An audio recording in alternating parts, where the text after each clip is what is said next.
Welcome to the History AI podcast, where the past comes alive with facts, anecdotes, and a dash of humor. Here are your hosts, Chuck and Marco. Hello, history buffs, and welcome back to the History AI podcast. I'm Chuck. And I'm Marco. Today, we're diving into the ancient world to explore one of the most pivotal battles in history, the Battle of the Delta, where Egypt clashed with the mysterious Sea Peoples. That's right, Marco. It's a tale of war, heroism, and the struggle for survival in a rapidly changing world. Alright, let's take a step back in time and paint the picture of the world during the Late Bronze Age, around the 12th century BCE. Marco, what was the global stage like back then? Chuck, it was a time of incredible civilizations and complex geopolitics.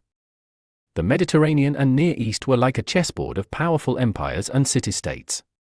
The Hittites dominated Anatolia, the Mycenaeans were influential in Greece, and, of course, the new kingdom of Egypt was flourishing under the rule of the pharaohs. These weren't just regional powers. They were interconnected through trade, diplomacy, and sometimes conflict. Exactly, Chuck. Trade routes crisscrossed the Mediterranean, bringing not just goods but also ideas and cultures. This interconnectedness, however, also meant that trouble in one area could send shockwaves throughout the region. And speaking of trouble, this was also a period of significant upheaval, wasn't it? Absolutely. Climate changes, economic hardships, and possibly even natural disasters were putting immense pressure on these societies. It was a time of migrations and invasions, as people sought new lands to settle. Enter the Sea Peoples, a confederation of maritime warriors whose origins are still debated by historians today. They were like a storm, sweeping through the Mediterranean, toppling civilizations in their path. That's right. The Sea Peoples were not a single ethnic group but a coalition of various tribes and peoples. They brought with them advanced naval technologies and tactics, making them a formidable force on the seas. And amidst this chaos, Egypt stood as a beacon of stability and prosperity under Pharaoh Ramses III. But even the mighty Egypt could feel the tremors of change rattling the Bronze Age world. So, with the stage set, the Nile Delta would become the arena for a monumental clash. The Egyptians, with their rich history and military might, against the enigmatic and powerful Sea Peoples. A battle that would not only determine the fate of Egypt but also mark a turning point in ancient history. So Marco, let's delve deeper into what led up to this colossal showdown. The Mediterranean is churning with turmoil, but what specifically sets the stage for the Battle of the Delta? Great question, Chuck. It all starts with the mysterious movements of the Sea Peoples. Archaeological and historical records suggest that around this time, several groups started migrating in mass. These included names we've come across in Egyptian records like the Pele Set, Cheka, Shekelesh, and others. Right, and these weren't peaceful migrations. These groups were often armed, aggressive, and ready to carve out new territories for themselves. They caused the collapse of several civilizations, like the Hittites, and possibly even contributed to the downfall of the Mycenaean civilization. Now, Egypt, under the rule of Pharaoh Ramses III, was aware of these threats. Egypt had already faced invasions in the past and had built a formidable military reputation. Ramses III, in particular, was known for his military prowess and strategic acumen. He was a pharaoh who wasn't just sitting back on his throne, he was actively preparing. Ancient texts, like those found in the Temple of Medinet Habu, give us a glimpse into his preparations. Exactly, Chuck. Ramses III mobilized his army, fortified his borders, and most importantly, he strengthened his navy. He knew that the Sea Peoples' main advantage was their naval capabilities. And he didn't just stop at military preparations. Diplomacy and intelligence gathering were also key. Ramses III sent out scouts, gathered information about the Sea Peoples, their movements, and their tactics. Meanwhile, the Sea Peoples, likely driven by desperation due to famine, drought, or political upheaval in their homelands, were looking for fertile and wealthy lands. And what better target than Egypt, known for its riches and agricultural bounty? It's almost like a perfect storm, Marco. On one hand, you have this coalition of desperate, battle-hardened warriors, and on the other, an established empire bracing for impact. Absolutely, Chuck. And it's in this high-tension atmosphere that the stage is set for the Battle of the Delta. Ramses III on one side, determined to protect his kingdom and maintain the legacy of the pharaohs. And the Sea Peoples on the other, a formidable force driven by necessity and the desire for new lands. A clash of civilizations, ideologies, and strategies, all converging at the Nile Delta. Now, let's dive into the heart of the conflict. The Nile Delta is about to become the epicenter of a monumental clash. Marco, how does this battle start to unfold? Chuck, it's a multi-pronged assault. The Sea Peoples, with their advanced naval capabilities, launch a massive maritime invasion. Their fleet, loaded with warriors, heads straight for the Nile Delta, the gateway to Egypt's heartland. And they weren't just coming by sea.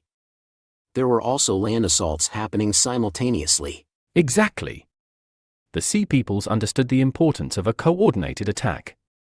While their fleet approached from the Mediterranean, other contingents moved by land, aiming to encircle and overwhelm the Egyptian defenses. But Ramses III wasn't caught off guard. He had anticipated this move. His response was a blend of strategic fortifications, troop deployments, and, most importantly, a revamped navy. Ramses III had prepared his forces for both land and sea battles. The Egyptian army was well trained and experienced, particularly in defending their homeland. But the real game-changer here was the Egyptian navy, which had been significantly bolstered. Ramses III had his ships anchored in the Nile, forming a defensive line. These ships were not just defensive, they were equipped with archers and ready for combat. And here's where we see the brilliance of Ramses III's tactics. He knew he couldn't outmaneuver the Sea Peoples at sea. So, he turned the Nile Delta into a trap. The narrow channels and marshlands restricted the movement of the Sea Peoples' ships, negating their naval advantage. It was a masterstroke. The Egyptian archers, stationed on the banks and on ships, unleashed volleys of arrows on the Sea Peoples' fleet, which was struggling to navigate the tricky waters of the delta. And let's not forget the ground troops. Egyptian infantry and charioteers engaged the Sea Peoples who had landed, fighting fiercely to protect their homeland. It was a battle on two fronts, with Ramses III orchestrating this complex ballet of land and naval warfare. And what about the Sea Peoples during all this? They were tenacious, Chuck. Despite the heavy losses due to the Egyptian archers and the difficult terrain, they kept pushing forward. Their ferocity in battle was something the Egyptians hadn't quite expected. But ultimately, the combination of strategic location, preparation, and military tactics by Ramses III turned the tide in Egypt's favor. Absolutely, Chuck. The Battle of the Delta wasn't just a single day's event. It was a series of engagements where each side pushed and pulled, with Ramses III's strategies slowly but effectively wearing down the Sea Peoples. It was a defining moment, not just for Egypt, but for the entire Mediterranean region. The outcome of this battle would reshape the ancient world. The Battle of the Delta, Marco, was not just a clash of armies, but also a saga of individual heroism and tragic losses. Can you share some of the most striking stories from this battle? Definitely, Chuck. Among the many tales, one that stands out is the story of an Egyptian captain named Ahmose Ben-Nekhabet. According to the inscriptions, he led a small group of soldiers in a daring naval assault, boarding and capturing one of the Sea Peoples' ships. That's incredible. Literally jumping into the heart of the enemy fleet. It's like something out of a movie. Absolutely. And there's more. Another hero of this battle was an Egyptian archer named Amenemop. Stationed on the banks of the Nile, his precision and unyielding stance reportedly played a crucial role in holding back the Sea Peoples' advance. These individual acts of bravery and skill were crucial. But, as with any battle, there was a significant cost. The casualties were substantial on both sides, right? Indeed, Chuck. The Egyptian records, while celebrating the victory, also speak of the heavy toll. Thousands of warriors on both sides lost their lives. The Sea Peoples, in particular, faced enormous losses due to the Egyptian strategic positioning and archery prowess. And it wasn't just about the numbers. Each lost life represented a family, a story, a piece of the fabric of these ancient societies. That's a sobering thought, Chuck. The Battle of the Delta, while a defining victory for Egypt, was also a stark reminder of the brutal realities of war in the ancient world. These stories of heroism and the heavy toll in lives give us a vivid picture of the battle's intensity. It was a conflict that shaped the course of history, leaving a lasting impact on the civilizations involved. Hey Chuck, do you know why the Sea Peoples didn't send any secret messages during the battle? Know why? Because they were afraid of the leaks. Not your worst joke, Marco. The dust has settled on the Battle of the Delta, and Egypt emerges victorious. But Marco, this isn't just the end of a battle, it's the beginning of a new chapter in history. Let's talk about the impact and legacy of this monumental clash. You're spot on, Chuck. The victory of Ramses III had far-reaching consequences. First and foremost, it solidified Egypt's status as a dominant power in the ancient world. By repelling the Sea Peoples, Ramses III ensured the survival and continuity of Egyptian civilization. It was more than just a military victory, wasn't it? It was a statement of resilience and strength. Exactly. And beyond the immediate military impact, the battle had cultural and economic repercussions.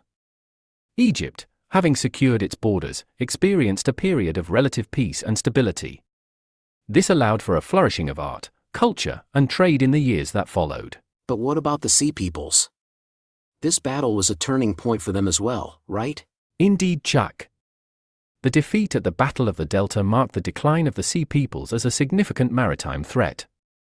Some of them settled in the region, with groups like the Peleset possibly becoming the Philistines, who later interacted with the Israelites. So, in a way, the battle reshaped the demographic and cultural landscape of the Eastern Mediterranean. That's correct. And let's not forget the broader historical context. This battle, and the wider conflicts of this period, signaled the end of the Bronze Age and the beginning of the Iron Age. A pivotal moment in history indeed.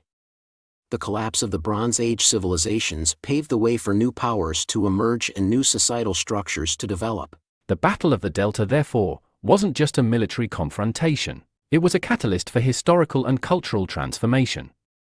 Its legacy is seen in how it shaped the political and cultural landscapes of the ancient Near East. It's fascinating, Marco, how a single battle can have such profound and lasting impacts, influencing the course of history in ways that the participants could never have imagined. Absolutely, Chuck. The Battle of the Delta is a testament to the complexity of history, where military conflict, cultural shifts, and human resilience intertwine to shape our world. Well said, Marco. And there you have it, the story of the Battle of the Delta. Before we go, we want to say a huge thank you to our listeners. Your support means the world to us. Absolutely. Don't forget to rate, subscribe, and share the History AI podcast. Your 5-star reviews help us reach more people and continue to grow. And if you have any topic suggestions, drop us a message on social media. Also, exciting news! We've got some cool History AI podcast merchandise now. Check out the link in the show notes. And as a thank you to our listeners, we're offering a 10% discount on your first purchase. Just use the code TheHistoryAI all one word, at checkout. Until next time, keep exploring history and remember, the past is never as far as it seems.